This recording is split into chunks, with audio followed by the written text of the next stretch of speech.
সুকান্ত ভট্টাচার্যের জ্ঞানী। বরেনবাবু মস্ত জ্ঞানী, মস্ত বড় পাঠক। পড়েন তিনি দিনরাত্রির গল্প এবং নাটক, কবিতা আর উপন্যাসের বেজায় তিনি ভক্ত। ডিটেকটিভের কাহিনীতে গরম করেন রক্ত। জানেন তিনি দর্শন আর নানা রকম বিজ্ঞান। জ্যোতিষশাস্ত্র জানেন তিনি, তাই তো আছে দিকজ্ঞান। ইতিহাস আর ভূগোলেতে বেজায় তিনি দক্ষ। এসব কথা ভাবলেই তার ফুলতে থাকে বক্ষ। সব সময় পড়েন তিনি, সকাল থেকে সন্ধে। ছুটির দিনে পড়েন তিনি, পড়েন পুজোর বন্ধে। মাঝে মাঝে প্রকাশ করেন গূঢ় জ্ঞানের তত্ত্ব। বিদ্যাখানা জাহির করেন বরেন্দ্রনাথ দত্ত।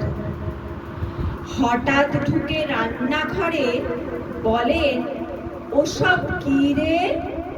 ভাইঝি গীতা হেসে বলেন, এসব কালো জিরে। বরেনবাবু রেগে বলেন, জিরে তো হয় সাদা, তিলও কালো, জিরেও কালো, পেয়েছিস কি গাধা? রান্না করার সময় কেবল পুড়িয়ে হাজার লঙ্কা, হনুমতি হয়েছিস তুই, হচ্ছে আমার শঙ্কা। হঠাৎ ছোট্ট খোকাটাকে কাঁদতে দেখে দত্ত খোলেন বিরাট বইয়ের পাতা, নামটি মনস্তত্ত্ব। খুঁজতে খুঁজতে বরেনবাবু হয়ে গেলেন সারা। বুঝলেন না কেন খোকা মাথায় করছে পাড়া। হঠাৎ এসে ভাইঝি গীতা দুধের বাটি নিয়ে খাইয়ে দিয়ে 5 মিনিটে দিল ঘুম পাড়িয়ে।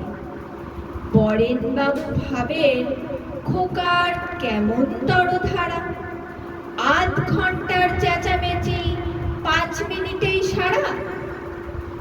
বরেনবাবুর কাছে আরো বিরাট একটি ধাঁধা, হলদে চালের রং কেন হয় ভাত হলে পর সাদা?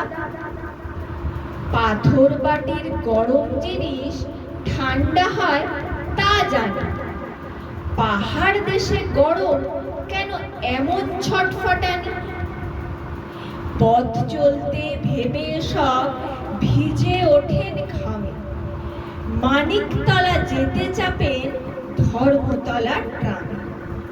বরেনবাবু জানেন কিন্তু নানা রকম বিজ্ঞান। জ্যোতিষশাস্ত্র জানেন তিনি,